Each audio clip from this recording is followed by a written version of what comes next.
Sumunod ka sa akin at tayo mananalangin upang magkaroon ka ng kaligtasan. Panginoong Jesus, na gumawa ng langit at ang lupa. Ikaw ang pinakamataas na Diyos. Ikaw ang aking pinapupurihan.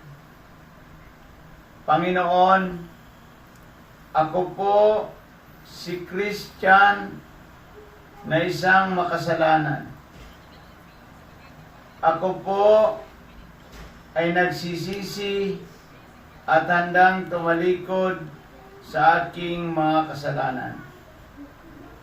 Panginoong Jesus, ngayong gabi pong ito ay binubuksan ko po ang aking puso at inaanyayahan kitang pumasok ka sa aking puso bilang Panginoon ko at sarili kong tagapagligtas.